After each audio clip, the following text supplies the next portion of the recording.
নবী হযরতে মুসা আলাইহিস সালাম আল্লাহ পাকের দরবারে দোয়া করে বলেন, আল্লাহ আমার জন্য আপনি বলুন আমার জান্নাতের সাথী কে হবে। আমার আল্লাহ পাক জানিয়ে দেন নবী মুসা আপনার জন্য জান্নাতের সাথী হবে গোশ বিক্রি করে, নাম তার আব্দুল্লাহ বিন মুআফিক, ওই বাজারের কসাইদার। আশ্চর্য কথা, নবীর সাথী হবে একজন গোশ বিক্রি করে, সে কসাই। কি এমন কাজ করেছে যে আমার বন্ধু হবে? আল্লাহর নবী মুসা বলেন আমি একটু তার সঙ্গে দেখা করব, সাক্ষাৎ করব। উনি চলে গেলেন বাজারের মধ্যে, গিয়ে দেখেন তার নেক আমল কিছু না, শুধু গোশ কাটছে, সবকে দেয়। বাবা আমার গোশগুলো আলাদা করে করে রাখতেছেন, যদি বলুন না সুবহানাল্লাহ। গোশ বিক্রি হয়ে গেল, সে বাড়ির দিকে রওনা দেবে। নবী মুসা আলাইহিস সালাম সালাম দিয়ে নিকটে গেলেন। কে আপনি? বলে বাবা আমি আপনার সঙ্গে যেতে চাই, আপনার মেহমান হতে চাই। আলহামদুলিল্লাহ, ভালো কথা, চলুন। সঙ্গে করে নিয়ে চলে গেলেন বাড়ি। নিয়ে যাওয়ার পর আব্বা জামাত তাকে ভিতরে ঢুকালেন, ওনার জন্য সুন্দর ব্যবস্থা করে ভিতরে ঢুকলেন। প্রথমে তিনি আপনার কিনা দেখা গেল রান্না বাড়ার কাজ সমাপ্ত করলেন। রান্না করার পরে সুন্দর বাবা একটি বিছানা, আপনার একজন বৃদ্ধা মানুষ, তাকে আপনার নিয়ে গোসল করিয়ে দিলেন, সুন্দর তার ব্যবস্থা করিয়ে দিলেন। বাবা আমার রান্না করে করে মোলায়ম মোলায়ম খাবার করে আপনার কিনা মাখিয়ে নিয়ে গালে বসে বসে আপনার ঠেসে দেয়, আস্তে আস্তে করে সে গিলে খায়। বাবা আমার শক্ত খাবার খেতে পারে না, দাঁত নাই, এর জন্য মোলায়েম করে করে নরম নরম খাবার গোস্ত গুলো বাবা এত মোলায়েম করেছি, চিবি চিবি চিবি নরম করে আপনার কিনা ভরে ভরে দেয়, আস্তে আস্তে খায়। খাওয়া দাওয়ার পরে আপনার মুখটা ধৌত করিয়ে দিলেন, সুন্দর করে আপনার কিনা শোয়ার ব্যবস্থা করিয়ে দিলেন। এমন সমাতে শুইয়ে দিয়ে বাইরে এসেছেন। আসার পরে দেখেন ওই নবী মুসা আলাইহিস সালাম, হুজুর মাফ করবেন, আমি তো আপনার কথা ভুলে গিয়েছি, আমি আপনার কথা আমার স্মরণই নাই, মাফ করবেন, দেরি হয়ে গেল। জিজ্ঞাসা করে ভাই গো তিনি কে, যার জন্য এত কষ্ট করতেছ আমি দেখতেছি, কে তিনি? বলছেন হুজুর বলবেন না, উনি আমার গর্ভধারিণী মা, উঠে বসতে পারেন না, খানা চাবিয়ে খেতে পারেন না, পেশাবের জন্য মানুষের প্রয়োজন, এর জন্য আমি ব্যবসা বাণিজ্য সেরে এসে আমার মায়ের সুন্দর ব্যবস্থা করি, রান্না বাড়া করে তাকে খাইয়ে দেই। বলে কি বলতেছিল সে? বলে খাওয়ানোর পর মুখ মুছিয়ে যখন নিজের জায়গায় শুইয়ে দেই, দুটি হাত তুলে দোয়া করে আর বলে আল্লাহ আমার বেটা আব্দুল্লাহ বিন মুআফিককে জামানার নবী মুসা আলাইহিস সালামের জান্নাতে সাথী বানাইয়া দিও। আল্লাহর নবী মুসা কালিমুল্লাহ বলেন, হে আব্দুল্লাহ বিন মুআফিক, তুমি জানো না তোমার মায়ের দোয়া আল্লাহর দরবারে কবুল হয়ে গেছে। আমি সেই নবী মুসা কালিমুল্লাহ আল্লাহর পক্ষ থেকে পয়গাম পাইয়া আপনার কাছে আমি খবর এনেছি।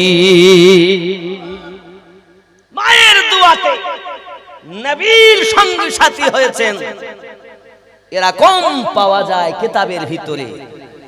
আর সেই মা আমাদের কাছে পদদলিত, অপমানিত, লাঞ্ছিত আছে না?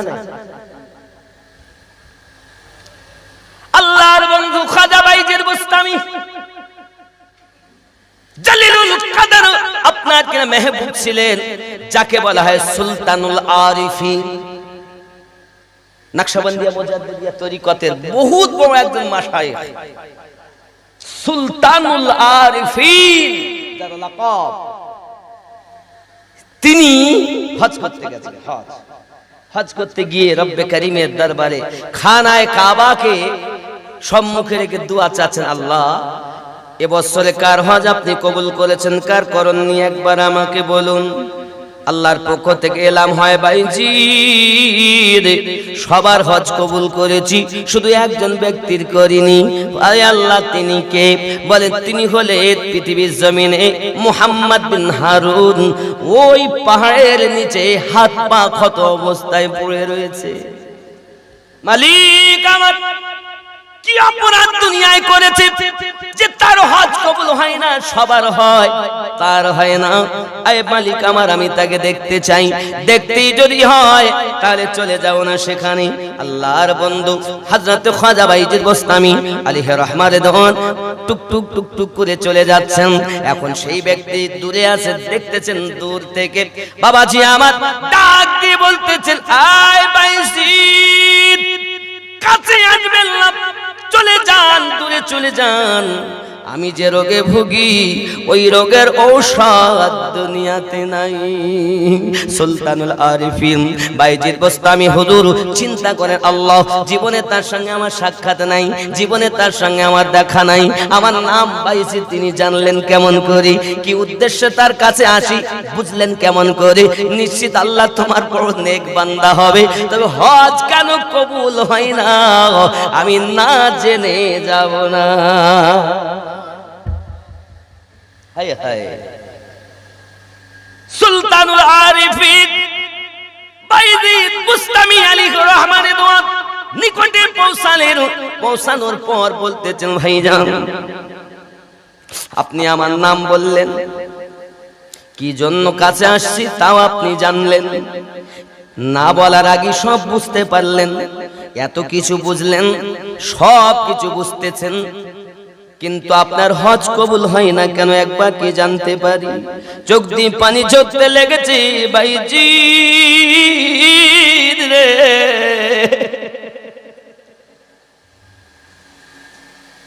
আমি এমন রোগে ভুগি, ওই রোগের ঔষধ আমার দুনিয়াতে নাই গো। কি অপরাধ ভাই, আমার বিবি আর আমার মা একদা সংসারে কোনো কাজ কর্ম নিয়ে ঝগড়া লেগে যায়। কথা কাটাকাটি যখন তুমুল বেগে দুইজনাতে হয়, আমি ভিতরে ছিলাম, সহ্য হলো না, বাইরে বার হয়ে এসেছি, আর আমার মাকে একটা ধাক্কা দিয়েছি রে ভাই। আমার মা জমিনে পড়ে যায়, দুইখানা হাত পেতে দিয়ে বলেন, মালিক আমার মোহাম্মদ বিন হারুনের জন্য পেটে যখন ধারণ করেছি 9 মাস যন্ত্রণা ভোগ করেছি। আব্বাস বিন হারুন, তুমি তোমার মাকে ধাক্কা দিলে কি হলো? হুজুর, আমি আমার মাকে ধাক্কা দেওয়ার পরে আমার মা আমার জন্য বদদুয়া করেছে, আল্লাহ পাকের দরবারে দোয়াটা কবুল হয়ে গেল। কারণ আমার বিবি আর মায়ে যখন ঝগড়া শুরু হয়েছে, আমি ঘরের ভিতরে সহ্য করতে পারি না, মায়ের কথা আমার সহ্য হয় না বলে মাকে ধাক্কা দিয়ে ফেলে দিয়েছি। মা আমার জন্য বদদুয়া করেছে, দোয়াটা কবুল হয়ে গেছে। ওগো বাইজিদ, আমি আমার ভুল বুঝতে পেরে হুজুর মায়ের পা দুটি ধরে বলেছি, মা আপনি আমাকে মাফ করে দিন, আপনি আমাকে ক্ষমা করে দিন, আমি বুঝতে পারিনি মা, বিবির পক্ষ নিয়ে আপনাকে আঘাত করেছি, আপনি আমাকে মাফ করুন। মা ডাক দিয়ে বলে, মালিক আমার মোহাম্মদ বিন হারুন দুনিয়ায় যতদিন বেঁচে থাকবে সে যেন তোমার সঙ্গে কথা বলতে পারে। আয় বাইজিদ বোস্তামি, মায়ের দোয়ার বরকতে পৃথিবীর খবর আমি রাখি, কিন্তু একবার ধাক্কা দেওয়ার কারণে আমি হজ করি, আমার হজ কবুল হয় না।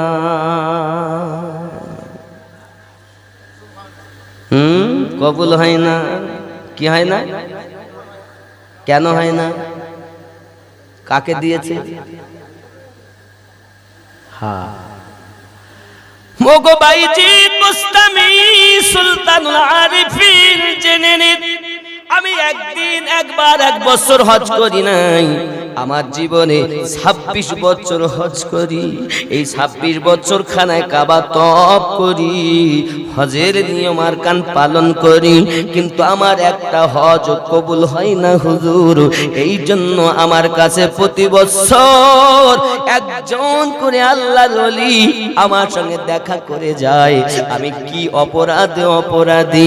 অপরাধ কিছু নয়, আমি আমার মাকে ধাক্কা দিয়েছিলাম। এ হরিউকার জওয়ান যুবকেরাও, তুমি এমন তো করনি বাবা, তোমার মাকে ধাক্কা দিয়েছো, তুমি তোমার বাপকে ধাক্কা দিয়েছো, মাকে গালি দিয়েছো, মাকে বড় কথা বলেছো। পেটে যখন ধারণ করেছি 9 মাস যন্ত্রণা ভোগ করেছি। খাবার যদি বেশি হইয়া যায়, খাওয়া পেট ভারী হয়, অস্বস্তি বোধ হয় রে। কিন্তু ওই বাচ্চা 3 কেজি, 3.5 কেজি, 2.5 কেজি, বাবা 2 কেজি, 2.5 কেজি। হে সোনামানিকেরা আমার, এত ওজনের বাচ্চা পেটে ধারণ করে নিয়ে মা কেমন করে বয়ে বেরিয়েছে, একবার কি চিন্তা করে দেখো ছেলে বাবা। যুবক আমার, প্রিয় নবী সাল্লাল্লাহু আলাইহি ওয়াসাল্লাম বলেন, কোন সন্তান যদি তার মায়ের পেটের ভিতরে থাকে, মা জননী প্রসব বেদনা ভোগ করে, কখনো কখনো রাতের নিশীথে বিছানায় তার ঘুম হয় না, বিছানায় ঘুমিয়েছে, বাচ্চা পেটের ভিতরে নড়ে উঠেছে, মা আল্লাহ বলে উঠে গেছে, ঘুমাতে পারে না, বালিশ ভিজিয়ে দেয় কেঁদে, কাপড়ের আঁচল ভিজিয়ে দেয় কেঁদে, আল্লাহ হেফাজত করো। বাচ্চা আমার পেটের ভিতরে এত জোরে লাফিয়ে উঠেছে, আমি মায়ের পেটটা খিল ধরে গেছে রে বাবা। আমার আল্লাহ পাকের নবী জানান, উম্মতানেরা চিন্তা করো না, কোন সন্তান যখন মায়ের পেটে একবার লাথি দেয়, আমার আল্লাহ তার প্রতি ভালোবাসা দেখায়া কবুল হওয়া হজের সওয়াব দিয়ে দেয়। মা একটু খেয়াল করুন, পৃথিবীর সরজমিনে সন্তান যতবার আপনার পেটে লাথি মেরেছে গো, কবুল হওয়া হজের সওয়াব মায়ের নামায় আমলে লিপিবদ্ধ হয়েছে।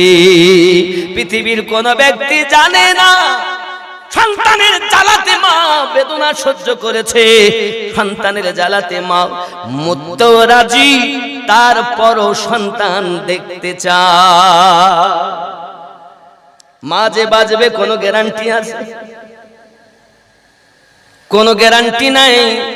কখনো বালিশ ভিজিয়েছি, কখনো কাপড়ের আঁচল ভিজিয়েছি, এমনি করে 9 মাস অতিবাহিত হয়ে গেল। বাবা বলতে না, কাজ কর, সিজার করতে হবে।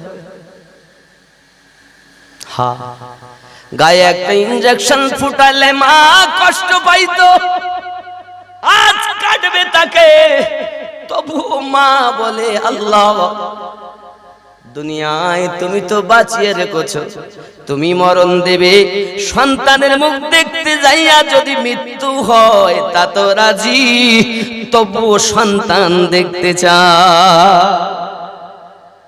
আছে না? ইলাস বিবি বাসিরউদ্দিন শেখ বড় ভাই, তো 3 খতম পড়া আছে, তাসিরউদ্দিন শেখ, গ্রাম হরিওকা, আল্লাহ কবুল করুন। আব্বা এবং মায়ের দিকে তাকালে কি হবে? কথা বলুন। হজেন কে বলেছেন? নবী পাক বলেছেন, আমি আমিনুদ্দিন মক্কা মদিনায় যাব, হজের নিয়ম আরকান পালন করে আসব, হজ কবুল হতে পারে নাও, গ্যারান্টি আছে। 5 লক্ষ টাকা ব্যয়, হজ করলেন, কবুল হতেও পারে নাও। নবী পাক বললেন, মায়ের দিকে মায়ার নজরে তাকালে, বাপের দিকে দয়ার নজরে তাকালে কবুল হওয়া হজের সওয়াব। মা আমাদের কাছে অপমানিত, মা আমাদের কাছে পদদলিত। আজ বৃদ্ধাশ্রমে মাকে দেখা যায়, ছেলেরও টাইম নাই, বৌমারও সময় নাই, এমন অবস্থা আমাদের সমাজে আছে না নাই? বাপজি আমার, সোনামানিকেরা, পিতামাতা আমাদের থেকে হেফাজতে নাই। ও জওয়ান যুবক সোনামানিক, পিতার দিকে তাকালে যদি কবুল হজের সওয়াব পাওয়া যায়। সাহাবী রাসূল আরজি জানালেন, ইয়া হাবিবাল্লাহ, ইয়া রাসূলুল্লাহ, হুজুর একবার তাকালে যদি কবুল হজের সওয়াব পাওয়া যায়, যদি কোনো সন্তান সারা দিনের ভিতরে 100 বার তাকায়, তার জন্য কি হবে? আমার আপনার নবী বলেন, আল্লাহু পাক রব্বুল ইজ্জাত গফুরুর রহিম, আমার আল্লাহ পাক আল্লাহ তাআলা তার রহমত থেকে তার বান্দা বান্দিকে বঞ্চিত করবেন না। আল্লাহ পাক জানিয়েছেন, লা তাকনাতু মির রাহমাতিল্লাহ, কেউ যেন আল্লাহর রহমত থেকে নৈরাশ হয় না। আমার আল্লাহ দয়াবান, 100 বার তাকালে 100 হজের সওয়াব হবে।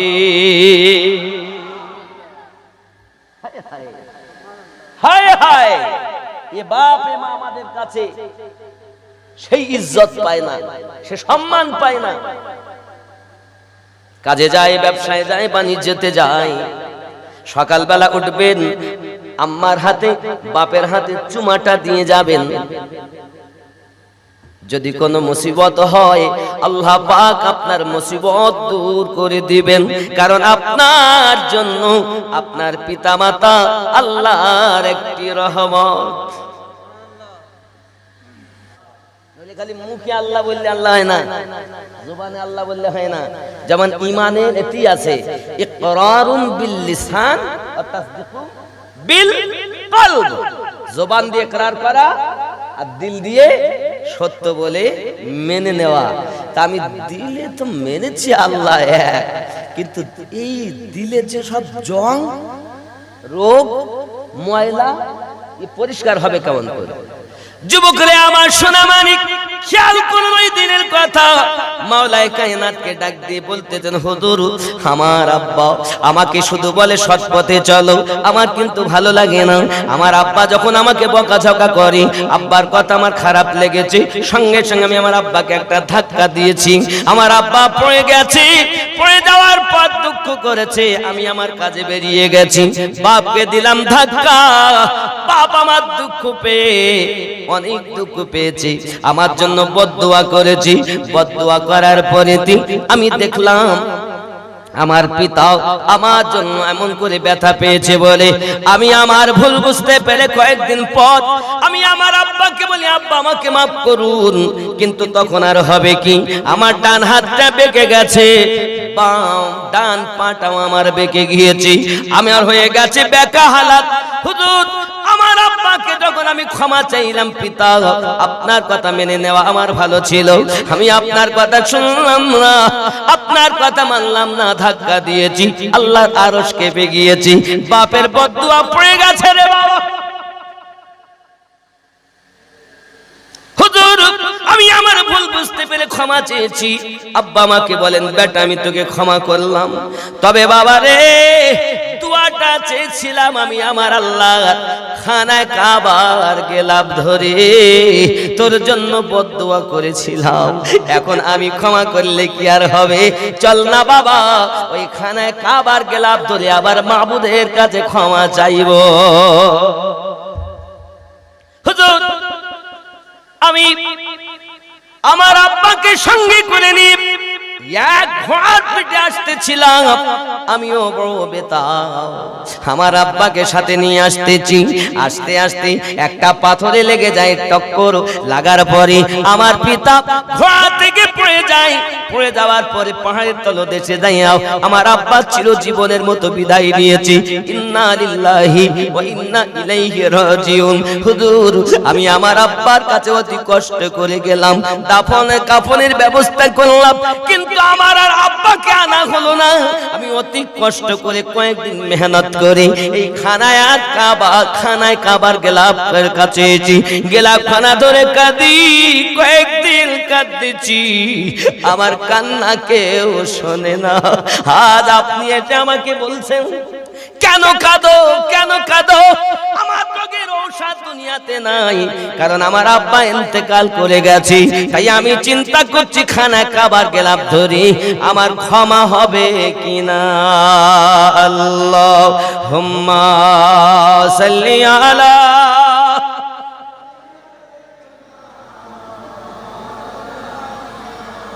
মুহাম্মদ ওয়া আলা আলি সাইয়্যিদিনা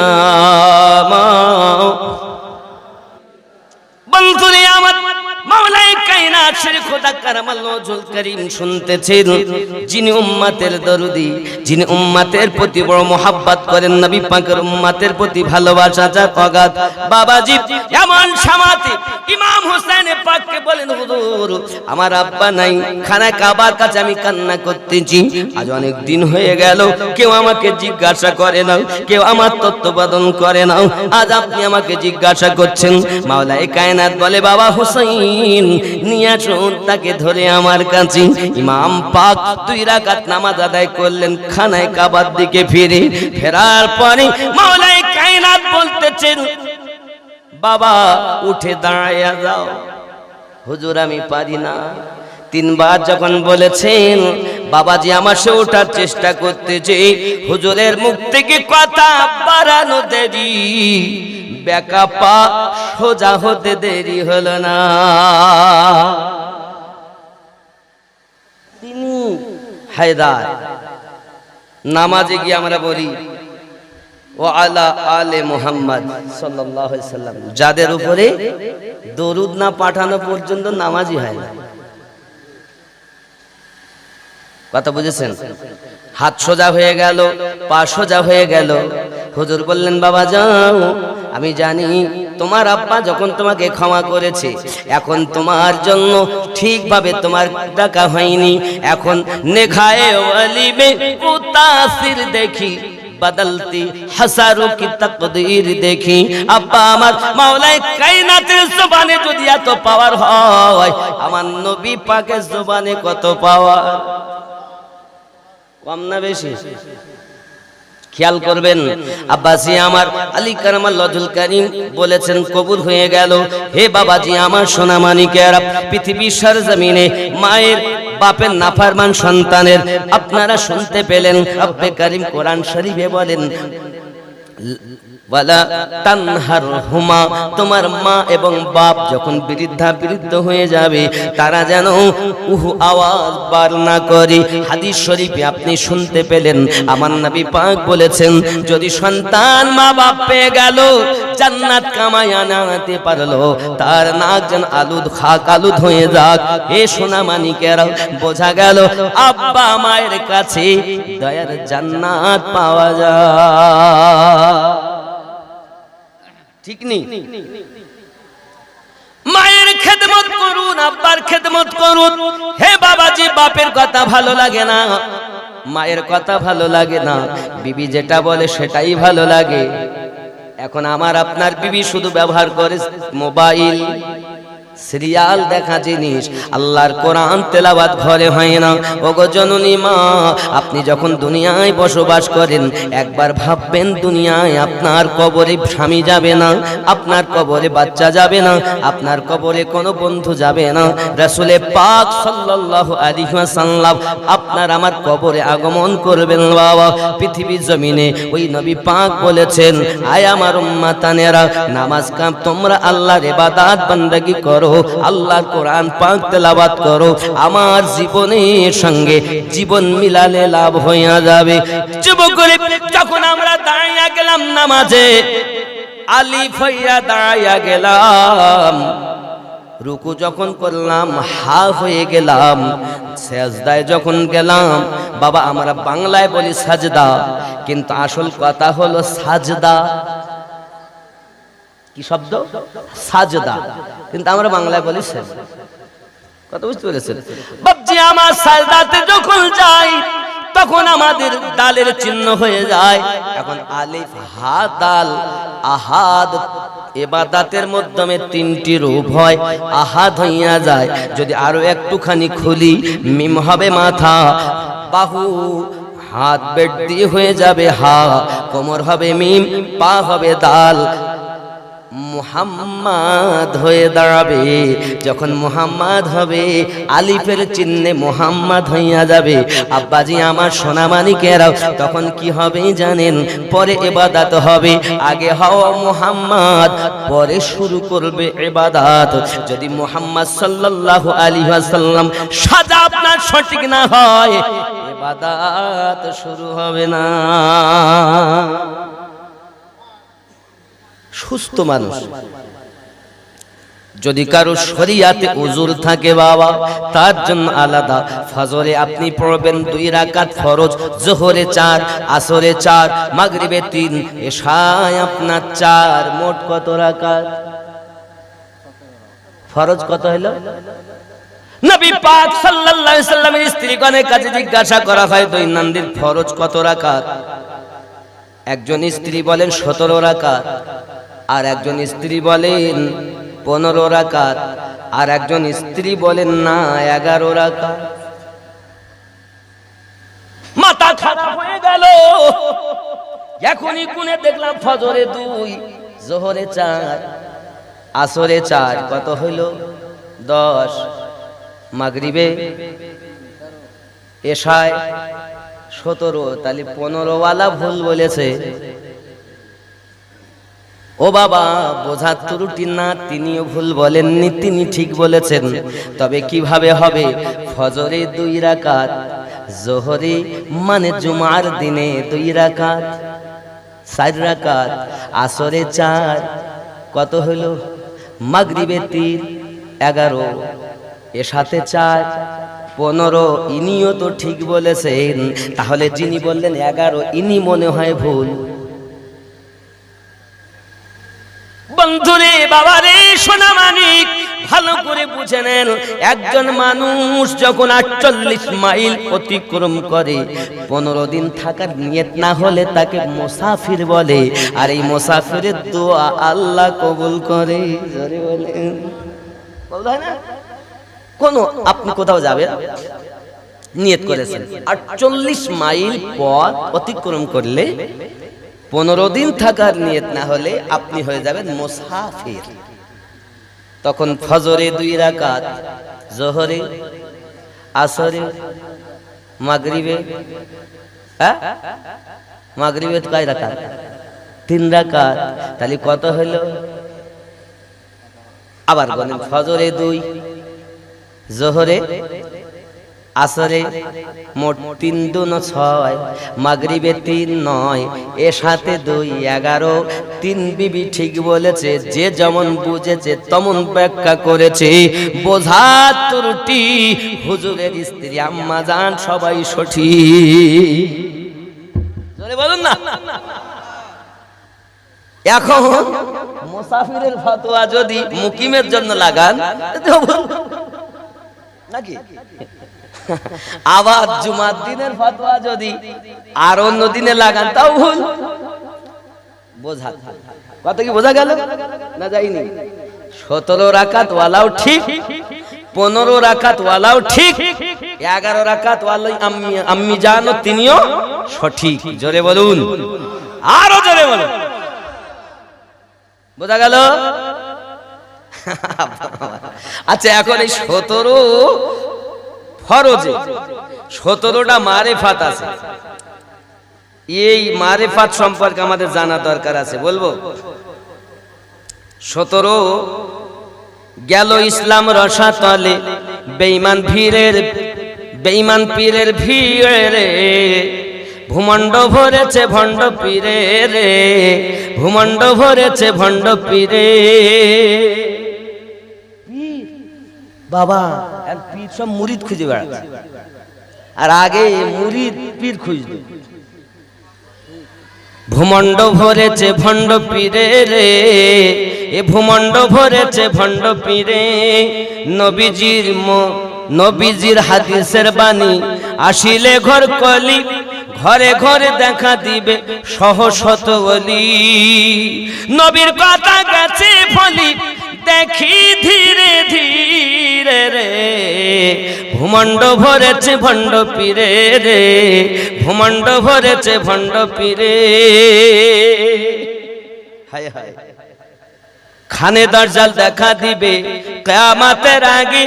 কিছু কিছু পীরের স্বভাব তেমন তেমন লাগে।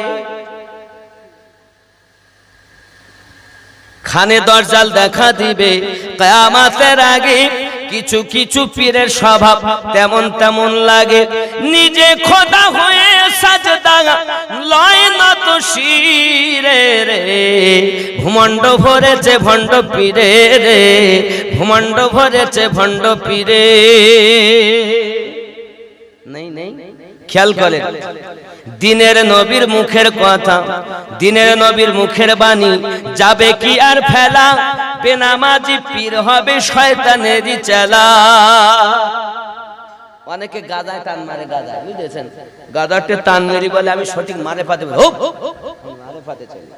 এরকম পীর আছে না নাই? যা ওরা বলে আমরা দায়ী সালাত পড়ি, এই উঠক বৈঠক নামাজ আমরা পড়ি। কি বদমাইশ দেখেছেন! শরিয়াত, তরিকত, মারিফাত, হাকিকত চার মিলে হবে আল্লাহর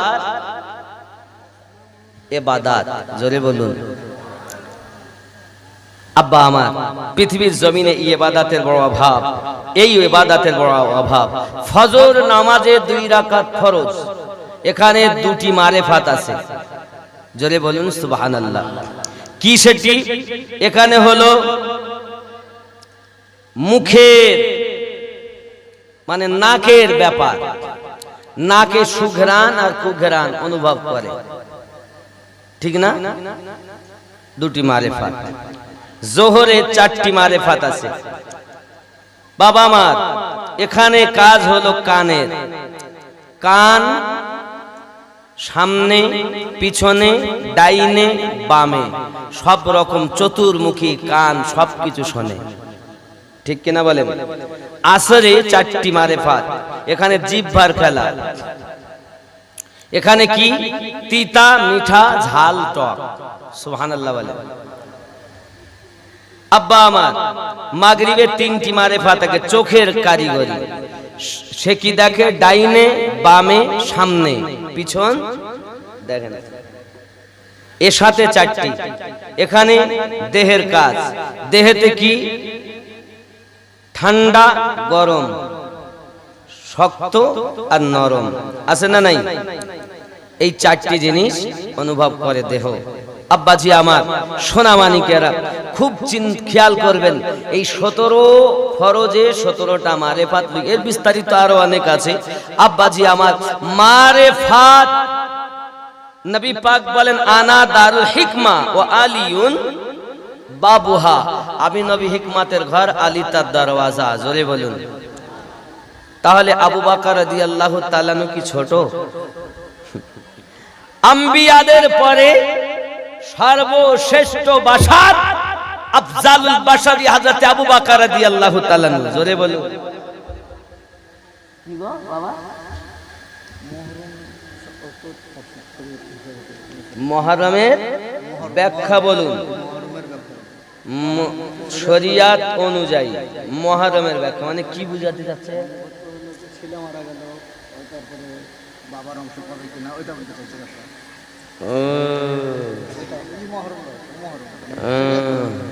শরিয়াত মোতাবেক। আব্বা আমার, শরিয়াতে তো অনেক বিধান, আপনারা নিজেরাও জানেন। যারা ওয়ারিস, মৃত্যুর পরে ওয়ারিস, যারা ওয়ারিস সূত্রে তারা আপনার পাবে। ছেলের হক তো বলা হয়েছে ডবল, মেয়ের হলো হাফ, নাকি বলেন? 3য় অংশের 1 অংশ বলা হয়েছে। কেন? মেয়ে 3 দিক থেকে পায়, স্বামীর দিক থেকে পায়, আবার বাপের দিক থেকে পায়, পায় না? স্বামী না থাকলে সন্তানের দিক থেকেও পাবে না, পায় না? তো এত কিছু পাওয়ার পরও বলছি যে মা আল্লাহর হাবিব আমাদের প্রতি অবিচার করে গেল। জোরে কর নাউজুবিল্লাহ। ইয়া কি অবিচার নয়? যদি এটাই মনে বুঝতে যাচ্ছে নাকি? এটাই বুঝতে যাচ্ছে। আব্বা আমার, তাহলে চিন্তার কারণ নাই। আল্লাহর হাবিব কখনো কারো সমানই বিচার করে গেছেন। এখানে ছেলেরা পাচ্ছে যে অংশ, মেয়েরা বাপের দিক থেকেও পাচ্ছে, স্বামীর দিক থেকেও পাচ্ছে। পাচ্ছে না? পাচ্ছে না? এজন্য আপনি হিসাব করে দেখুন, অবিচার নবী পাক করেননি, সমান বন্টন নবী করেছেন। কারণ যদি বলেন নবী সঠিক বিচার করেননি, তো আমি একটা হাদিস বলবো, সুনানে তিরমিজি শরীফের হাদিস বলবো। প্রিয় নবী সাল্লাল্লাহু আলাইহি ওয়াসাল্লাম একদিন, এসব বলতে চাই না, আমি বেশি ফতোয়া দিতে চাই না, ফতোয়ার জন্য মুফতি সাহেবরা আছে, আলেম ওলামারা আছে, আমি এসব ফতোয়া দিতে গেলেই অনেক সমস্যা দেখা দেয়, কথা বুঝেছেন? কারণ আমি এতটা আপনাকে বলি, ফতোয়া দিয়েছেন অনেক বুজুর্গানে দিনেরা, কিন্তু আপনি বলুন আমার গাউসে পাকের কোন ফতোয়ার কিতাব আছে? নাই। গরিব নওয়াজের, বাহাউদ্দিন নকশবন্দির, মুজাদ্দিদ আল-ফিসানি কোন ফতোয়ার কিতাব? কারণ ওনারা ছিলেন সর্ব জাতির মানুষকে এক জায়গায় করে আল্লাহর পথ দেখানোর জন্য। ওনার ভিক্ষা পেয়ে, ওনাদের ভিক্ষা পেয়ে যারা ওলি হয়েছেন, কেউ ওলি আউলিয়া গৌস কুতুব আবদাল আওতাদ বিভিন্ন মুস্তাহিদ ভাগে ভাগ হয়েছে। আব্বা আমার, এনারা পরিস্থিতি হিসাবে ফতোয়া দিয়েছেন, আর যেই ফতোয়া দিয়েছে দেখুন সে একটা পথ ধরে নিয়েছে। কিছু লোক সমর্থন করে, কিছু লোক করে না, আছে না নাই? আর যারা ফতোয়া দেননি দেখুন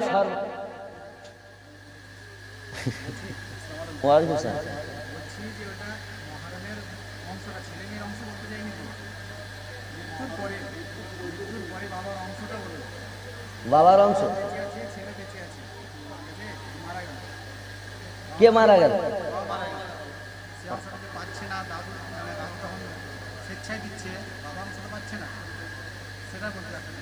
ও সন্তান বেঁচে আছে, বাবা বেঁচে আছে, দিয়ে মারা গেল কে? ছেলে মারা গেছে, মানে কোনো সন্তান আদি নেই। এখন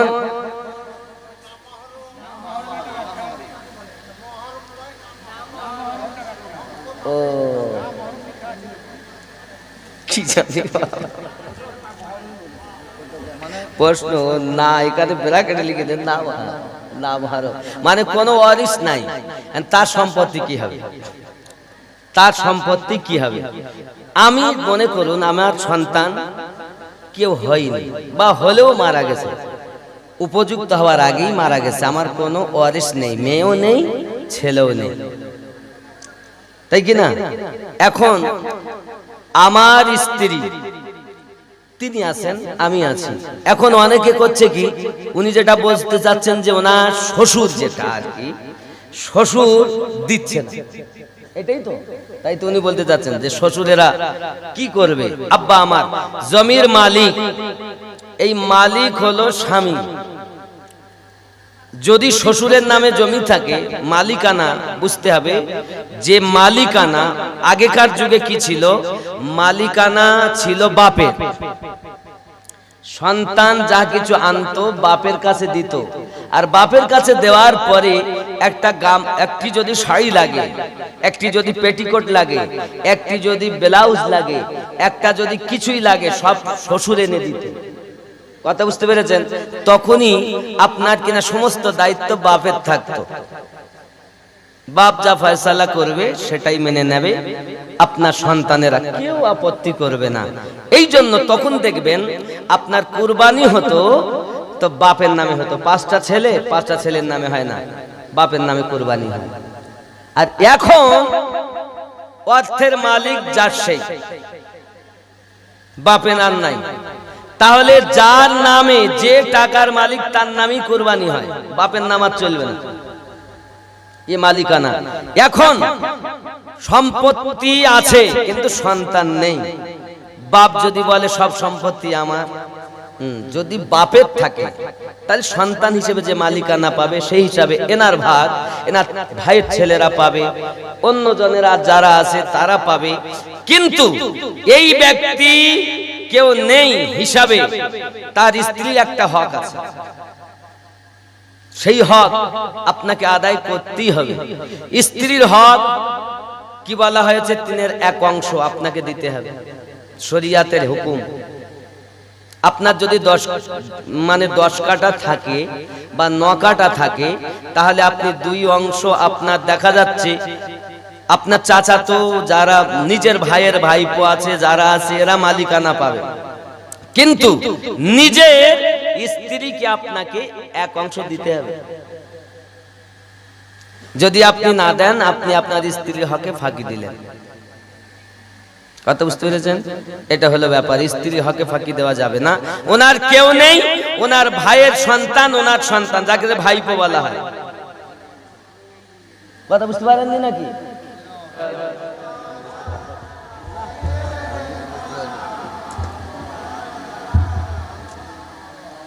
وعلى آل سيدنا আব্বা পৃথিবীতে পিতা এবং মাতা সন্তানের জন্য অগাধ কষ্ট করে, কিন্তু আমরা সন্তান হয়ে পৃথিবীতে চিন্তা করি না যে বাপ মা আমাদের কষ্ট করে লালন পালন করেছে। কোন বৌমা যখন স্বামীর ঘরে আসে, হিংসা মন নিয়ে আসে না। পরিবেশ পরিস্থিতিতে হিংসা এমন হয়েছে, শাশুড়ির সঙ্গে বৌমার কোনো মিল নাই। আছে না নাই? এরকম আছে না?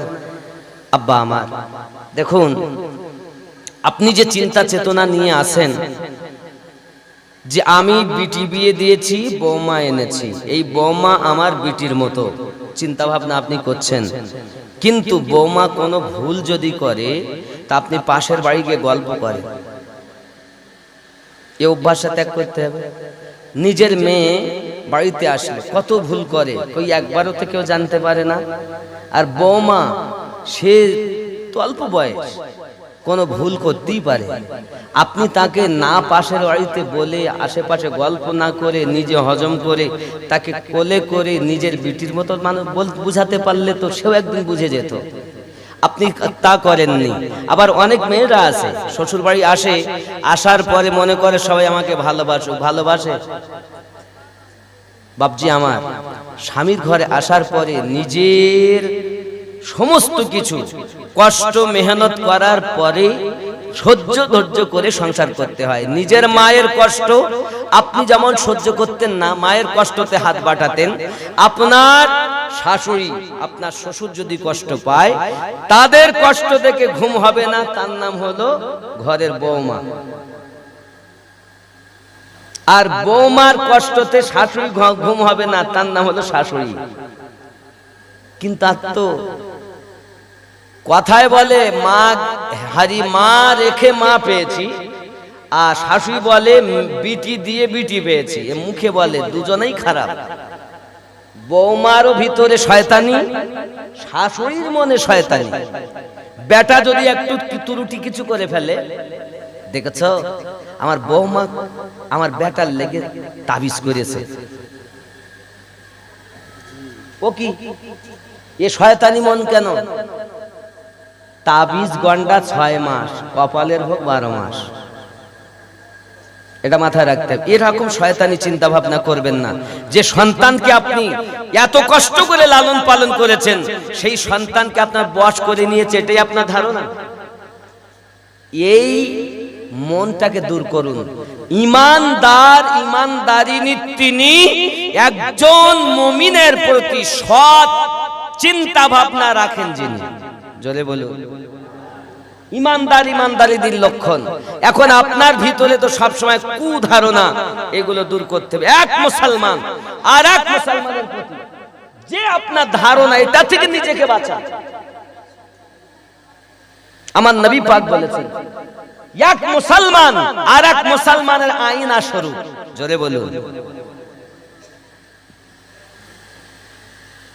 এখন আমরা তো মুসলমান ভাই ভাই বলি বটে, কিন্তু কই নামাজে গেছি, এখন আমার সঙ্গে মনে করেন আমাদের মারা সাহেব সভাপতি সাহেব গন্ডগোল। নামাজে গিয়ে দেখতে আমি তো আগে দাঁড়িয়ে আছি, উনি পরে এসে দেখতে আমি নতুন দাঁড়িয়ে আছে, তো উনি এসে দাঁড়িয়ে আছে, আমি দেখতেছি। আমি সত্যি নামাজ পড়ছি, কিন্তু নামাজ তুমি ধর্ম জানো, চুরি তোমার পেশা, ওই নামাজ তোমার কবুল হবে কেমনে করলে আশা। আল্লাহকে দেখো, নামাজ পড়ো। নইলে আল্লাহ দেখছেন সেই ভয় নিয়ে বিশ্বাস নিয়ে নামাজ পড়ো। হে যুবক, মাওলায়ে কায়নাতের দিকে তাকাইয়া দেখুন, তিনি নামাজ পড়ছেন। জিজ্ঞাসা করা, আলী আপনি কি রব দেখেছেন? তো মাওলায়ে কায়নাত বলেন, এক সিজদা দেনে के बाद दूसरी सिजदा तब तक अदा ना करता जब तक अली रब की दीदार ना कर लेता। अली वो है पहला सिजदा अदा करने के बाद दूसरी सिजदा तब तक अदा ना करता जब तक रब की दीदार ना हो।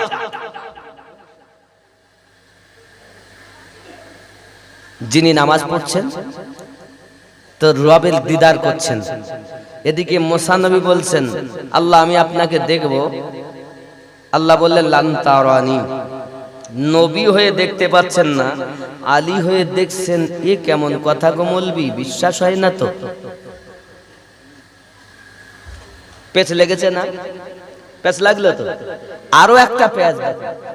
ইমাম আজম বলেন, আমি 80 বার রব দেখছি।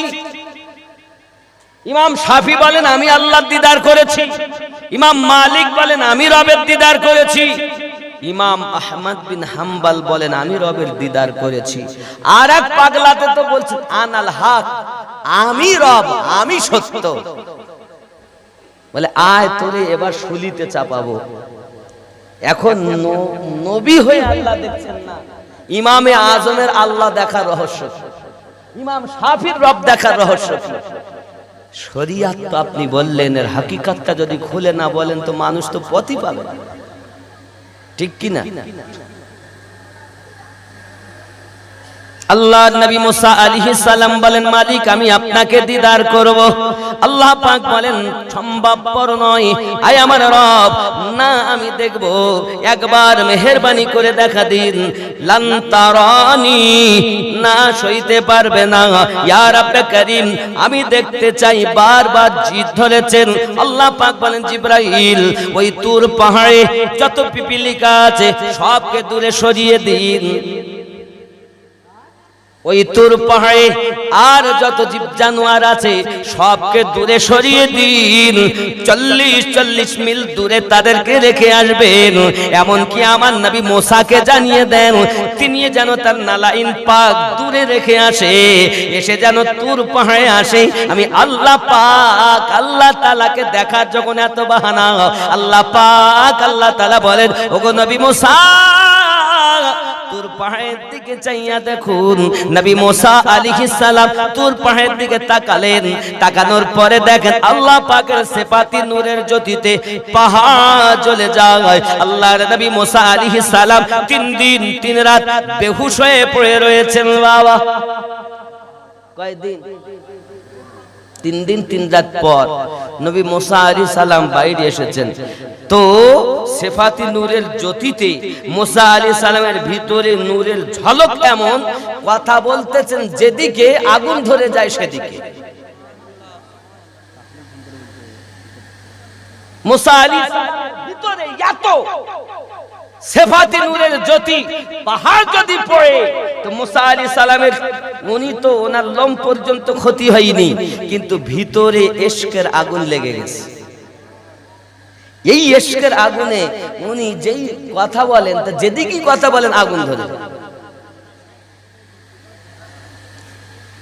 মুসা আলাইহিস সালাম কথা বলবেন কেমন করে, চিন্তা ভাবনা, যেদিকে তাকান সেদিকেই অবস্থা। আমার গাউসুল আজম খুল নবী রহমাতুল্লাহ আলাইহি শাহ মহিউদ্দিন দেহলভী রহমাতুল্লাহ আলাইহির কাছ থেকে বেলায়েতের মাল যখন এনেছিলেন, বাংলাদেশের সরজমিনে উনি যেদিকে তাকাতেন সেই দিকে আগুন ধরে যেত। গাউসুল আজম দেহলভী বললেন, ও বাবা আব্দুল আজিজ, তুমি এক কাজ করো বাবা, জালালি থেকে জামালিতে এসো, নইলে মানুষ তোমার সংস্পর্শে আসতে পারবে না। হযরতে গাউসুল আজম খুল নবী রহমাতুল্লাহ আলাইহি ইনি পেয়েছিলেন বেলায়েতের মাল কিভাবে বাবা, খুব ভালো করে বুঝুন। হুজুর কেবলা বলেছিলেন, বাবা আব্দুল আজিজ বাড়িতে যাও বাবা, বিয়ে করে আসবে। বিবাহ করেছেন কাচিকাটা গ্রামে। আমি বিস্তারিত ঘটনা বলছি না, খালি একটি ঝলক আপনাদের কাছে উত্থাপন করছি। কাচিকাটা গ্রামে বিয়ে করেছেন। বিয়ে করে উনি সোজা দিল্লি চলে যাচ্ছেন। জোরে বলুন। গৌসুল আজম দেহলভী উনি ওখান থেকে দেখতে পাচ্ছেন যে ওনার ভক্ত আসতেছে। পীর তিনি, মুরিদ কি দিয়ে ভাত খায় সেটাও খবর রাখে, যিনি আল্লাহর ওলি হলেন তিনি। জোরে বলুন।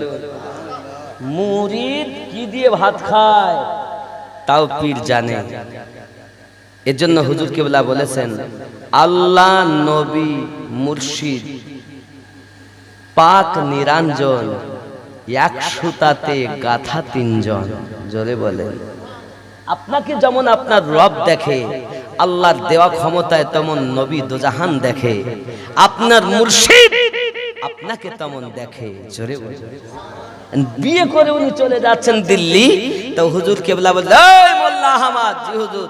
এই দেশে বাঙালি আব্দুল আজিজ দেখ আসতেছে। তখন কিন্তু মোবাইল টেলিফোন ছিল না বাপ। কি টেলিফোন? আমার আল্লাহ যে বলেছেন চোখ দিয়েছি তো দেখে না, ওই দেখার কথা বলেছেন। জোরে বল। এই যে সূরা আল আরাফ 178 নাম্বার 79 নাম্বার আয়াত এটা পাঠ করা হলো। আল্লাহ পাক বলেন চোখ দিয়েছি দেখে না, কান দিয়েছি শোনে না। আল্লাহ পাক বলছেন চোখ দিয়েছি, চোখ দেওয়ার পর অন্ধ হয়ে আছে। দেখে কারা? আল্লাহ ওয়ালা হয়েছে যারা। জোরে বলুন না। শরিয়াতের এই চামড়ার চোখে দেখা, একে মানুষ বলে না। এই চোখের সাথে সাথে এই চোখ দিয়েও যারা দেখে তারাই প্রকৃত মানুষ হয়। জোরে বলুন। কথা কি বুঝতে? আমার প্রথম ওয়াজ থেকে আপনি খেয়াল করুন, আমি যেগুলো বলতে চেয়েছি মাঝখানে হয়তো এদিক ওদিক হয়েছে, কিন্তু ওই জিনিসগুলো মিলাবেন আপনি। আল্লাহ পাক বলেছেন তারা চোখ দিয়েও দেখে না, কান দিয়ে শোনে না। এখন হুজুর কেবলা যেই কথা বললেন ভিতরে, ওরে আল্লাহর ওলি মরে না খো অমচিরদিন, তাদের দেহ খায় না মাটি, ছোঁয় না রে জমিন, সশরীরে ঘুরে বেড়ায় জমিন আকাশ পিছে, নয়ন ভরে দেখি তোমায় অনেক কথা আছে, কোথায় আসো হুজুর ওয়াহারি, এসো মোদের কাছে, নয়ন ভরে দেখি তোমায় অনেক কথা আছে। আল্লাহর ওলি মাজার থেকে দেখতে সবই পান, মুসিবতে মাদাদ দিতে তিনি ছুটে যান। কুদরতের টেলিভিশন আছে তাদের কাছে, নয়ন ভরে দেখি তোমায় অনেক কথা আছে। আল্লাহ টেলিভিশন, ये টেলিভিশন না বাবা। তোমার বাপ, তোমার মা, তোমার ছেলে দিল্লিতে আছে, বোম্বাইয়ে আছে, এখান থেকে বসে ফোন করে দেখতেছো, বাবা কেমন আছো? ভালো। বোম্বাইয়ের খবর মোবাইলের মাধ্যমে দিতে পারো, কিন্তু বাড়ির পাশে মা ঘুমিয়ে আছে, কি হালাতে কবরে আছে খবর দিতে পারো না। তাহলে মানুষ হলে কেমন করে? বেশি লম্বা করব না, ইতি করব আমি। একদম সব গটিয়ে নিয়ে আসি, দেখতে পাচ্ছি না। কারণ কি? আল্লাহ এর জন্য বলেছেন চোখ আছে দেখে না। চোখ কয়টা? আমাদের চোখ দুটো না, কিন্তু ছোটবেলায় পড়েছেন একে চন্দ্র, দুইয়ে পক্ষ, তিনে নেত্র, মানে তিনটি চোখ। হুজুর দুটি দেখি আর একটা কই। আল্লাহর হাবিব সাল্লাল্লাহু আলাইহি ওয়াসাল্লাম বলেন প্রত্যেক মানুষের ভিতরে আল্লাহ পাক আধ্যাত্মিক একটা চোখ দিয়েছেন, ওই চোখটাকে আগে খোলো। জোরে বলুন। এই চোখ দিয়ে দুনিয়া দেখা যায়, আর ওই চোখ দিয়ে মক্কা মদিনা রসুল দেখা যায়, মুর্শিদ দেখা যায়। জোরে বলুন সুবহানাল্লাহ। একজন হিন্দু মানুষ, হিন্দু, তিনি গুরু ধরতেছেন, গলায় মালা দিয়ে ঘুরতেছেন। আমি জিজ্ঞাসা করি, বাবা আপনি মালা ঘুরে দিয়েছেন কেন? যে আমার গুরু আছে। কোথায়? কেউ বলছে আমার লখনৌতে আছে, কেউ বলছে আমার দিল্লিতে আছে, বিভিন্ন জায়গায়। কেন গুরু ধরেছেন? বলছে গুরু না ভজলে নাকি, গুরু না ভজিলে আছে না, ওরাই বলে গুরু মহাহিতে, গুরু মহামিতে, গুরু পারে দিতে পরমে, গুরু মহাশয় জানে সবিষয়, করে না কভু শরমে। গুরু মহাহিতে, গুরু মহামিতে, গুরু পারে দিতে পরমে। যারা হয় গুরু তারা বুঝতে পারে সবই কিছু, কিন্তু বলে না। আর যারা হয় গরু তারা কিছু করতে পারে না শুরু। শুধু হবে তাদের পকেট বোঝাই, আর এলাকায় হবে আমরা তোরা সবাই খাস আর না খাস আমি খাই। একে বলা হয় আপনার কিনা পীর। এই জন্য দুই রকম, ডুপ্লিকেট পীর, ডুপ্লিকেট ওলি। 7 নাম্বার সূরা 3 নাম্বার আয়াতে এ হলো ডুপ্লিকেট ওলি, এর কাছে যাওয়া যাবে না। আর আপনার কিনা 10 নাম্বার সূরা 62 নাম্বার আয়াতে যে ওলি, এ হলো আল্লাহর ওলি, এদের সংস্পর্শে যাওয়া আল্লাহর হুকুম। পীর কয় প্রকারে?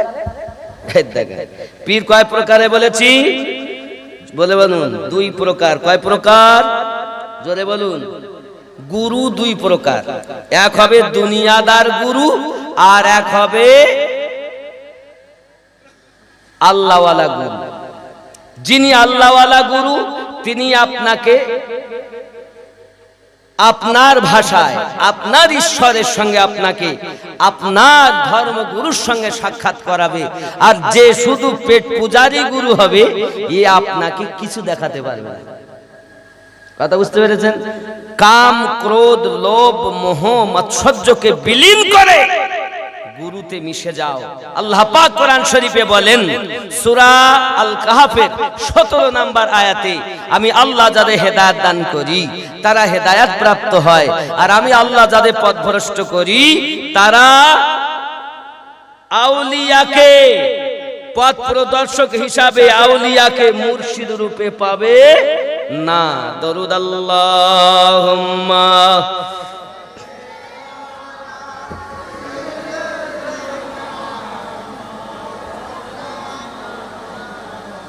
ওয়া আলা আলি।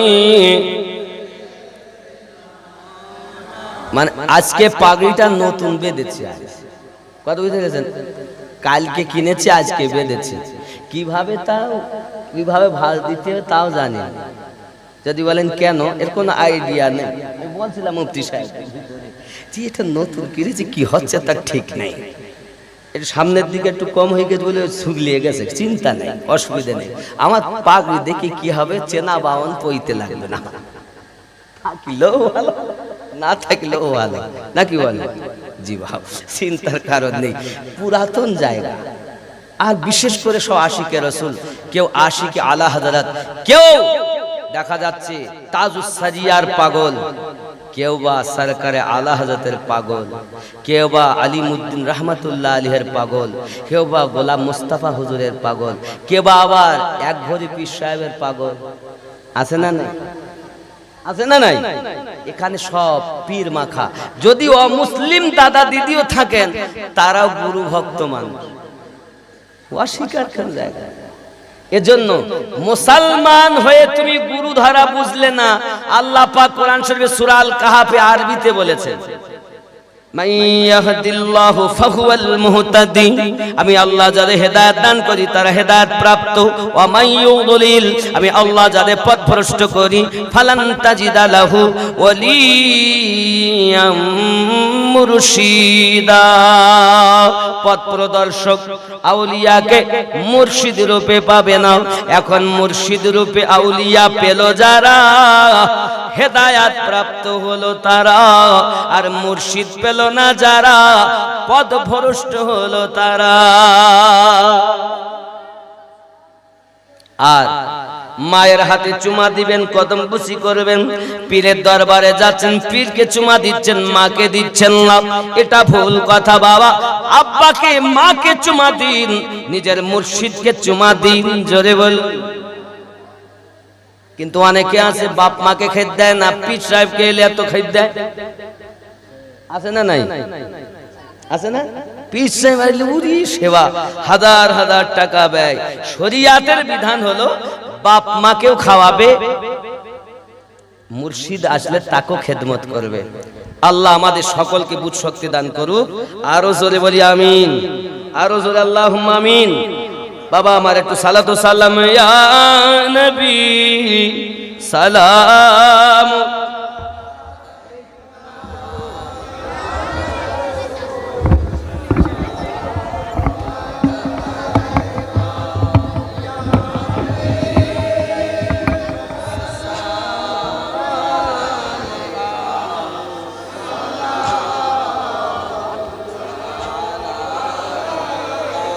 या रसूल अल्लाह या हबीब अल्लाह, তুমি যে ঘুমাও না রাতে, দেখা দাও আশিকদের সাথে, ডেকে নাও তোমার রওজাতে, দরুদ সালাম দিতে নবী।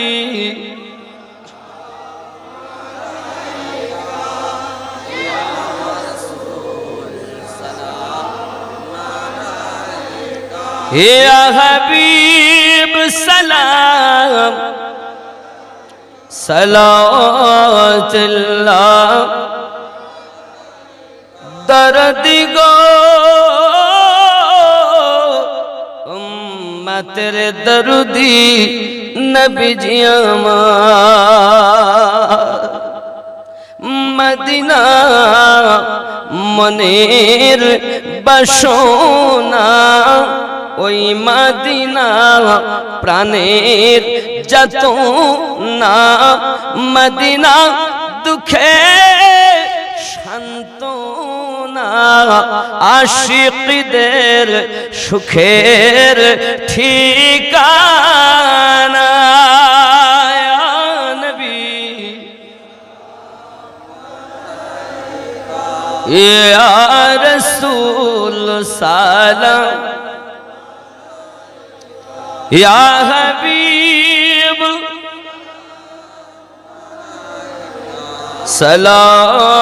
সালাতুল্লাহ, দরদি গো ওগো উম্মতের দরদি নবীজি আমার, হায়াতুন নবী আসেন মদিনায়, কত আশিক রাসূল রওজায় আসে যায়, সদামত আসে বেকুল হায়, আমরা যে কবে যাব মদিনায়।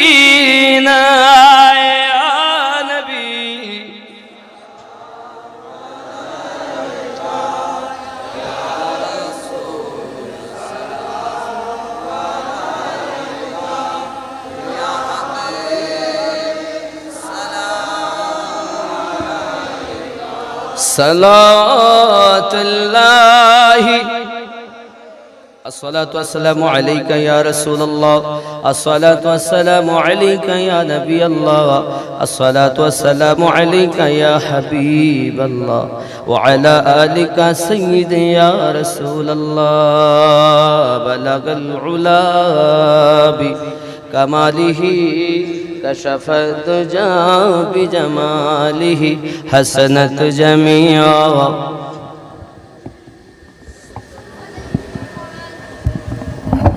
বাবা আল্লাহ দেখেন, নবী দেখেন, মুর্শিদও দেখেন। সরকারে আলা হযরত বলছেন और कोई गायब किया तुमसे निहा हो भला और कोई गायब क्या तुमसे निहा हो भला जब ना खुदा ही छुपा तुम पे करो दरूद।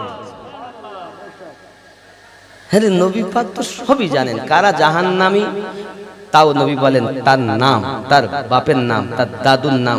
এমন করে আমি নবী পাকের কাছে শুরু দুনিয়া থেকে শেষ পর্যন্ত যদি জিজ্ঞাসা করা হয়, আমি নবী তাদের সব কিছু জানি। মাকানা মাইয়াকো,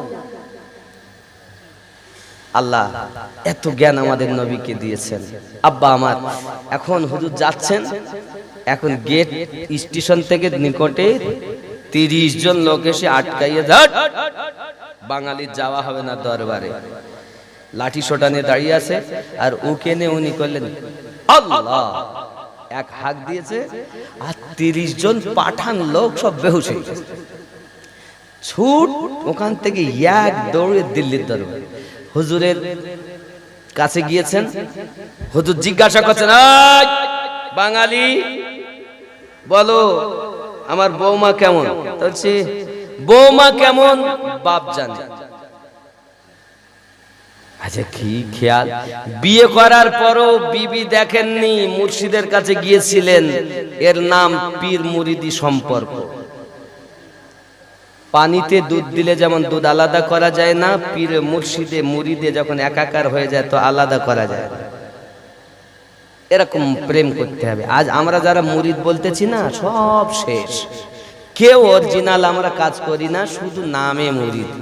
আল্লাহ আমাদের সকলকে হেফাজত করুক, জোরে বলি আমিন।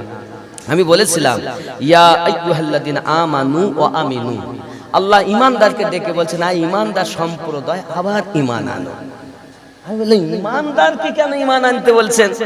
তার মানে আমরা যখন রূহের জগতে ছিলাম তো আমরা সবাই পড়েছিলাম আমানতু বিল্লাহি ওয়া মালাইকাতিহি ওয়া কুতুবিহি ওয়া রাসূলিহি। আল্লাহ জিজ্ঞাসা করেছেন আমি কি তোমাদের প্রভু নয়? আমরা সংক্ষিপ্তভাবে কি বলেছিলাম? ক্বালু বালা, কেন নয়? আমরা সবাই স্বীকার করেছিলাম। আব্বা আমার তারপরে দুনিয়ায় আসার পর আমরা সেই সূত্রে মুসলমান নাকি?